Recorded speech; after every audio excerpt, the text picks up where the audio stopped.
Dr. Benishek, you're recognized for 5 minutes. Thank you, Mr. Chairman. I want to thank you all for your very, very powerful testimony that you presented here today. I was a VA doctor for a long time myself, and I really feel that there's a great deal of difficulty in communicating with leadership. And I think, Dr. Mitchell, you sort of mentioned it too, is that when you find problems within the VA as a physician, you try to tell somebody up the ladder that what the problem is in order to improve care. There's no one that seems to be able to get something done. I mean, you talk to your chief of surgery or the chief of psychiatry, the chief of the ER, and then you talk to the chief of staff. But is the chief of staff usually an advocate for the physician, or are they an advocate for the administration, or who do you go to then? My concern is that physicians don't have enough access to management to make changes that they recognize need to be done. How can we do that better? Well, let me ask all of you how to do that. Dr. Matthews, why don't you start? Yeah, well, in my particular case, I was the chief of psychiatry, and I was going to the chief of staff, and it seems like these things don't register. Like you said, it's not given the right urgency or the right priority. Does the chief of staff have somebody that they can talk to, or up higher on the list? I mean, that seems to be the place where it seems to stop, from my experience working there. Yeah. Is that the problem, you think? Well, I really do not know what the chief of staff. Dr. Head, what's your opinion about that? Well, it's one person, chief of staff, came to my defense, and this person was severely punished and pushed out. So I do think there are good people on chief of staff. In our hospital, we have one of the largest VAs in the country. There's close to 12 chief of staff members.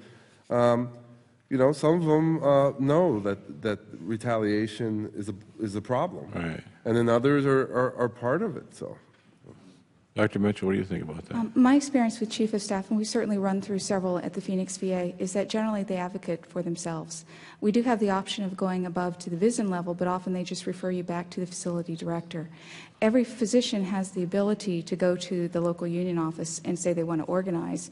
There are some physician groups that have done that have gotten memos of understandings to stop the overload of physician panels and things like that. But the physicians have to organize themselves in whatever way they want to approach that, whether it's through the union or whether it's by themselves and then going through management. The problem is everyone is too afraid to do anything because the risk of retaliation is so real, and that's the loss of your livelihood at best. At worst, it's the loss of your career and your ability to be employed anywhere within the vicinity of that VA. Can you tell me more about this? I understand it's kind of a sham peer review thing. Can you explain that to me again? Normally, a legitimate peer review is where someone has questioned the ability of a physician to meet the standard. I'm familiar with an M&M, a morbidity and mortality conference. I mean, that's where we typically would do that in my hospital setting. It's more than just an M&M, though. This is someone who everyone can make a mistake, and things can be overlooked. A peer review is where you are so afraid that this person is not practicing up to the standard of care that you pull a large section of cases and have his peers review them to see if there are truly significant deficits in the person's ability to practice medicine. That is only supposed to be done in extreme cases where there truly is legitimate concern that this physician is not up to standard as far as practice. Sham peer review is where you have the ability to call a major review of a physician's cases.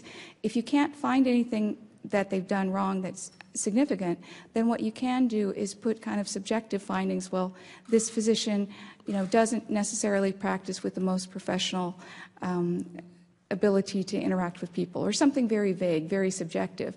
What happens is that in the medical community, peer reviews are only done if there are huge red flags. That's the reason why it's important that if you are ever the subject of a peer review, you have to report it on a license or a job application. Most people that don't work in the VA don't realize that peer reviews are done as punitive actions in the VA in order to sabotage a physician's credibility. It's also incredibly demeaning and debasing for a physician to go through a peer review practice, because they're practicing professionally. Psychologically, it's so stressful, most physicians would quit.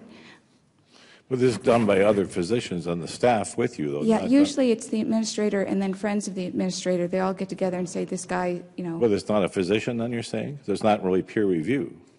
No, it's physicians. Just because someone has an MD doesn't mean they have ethics.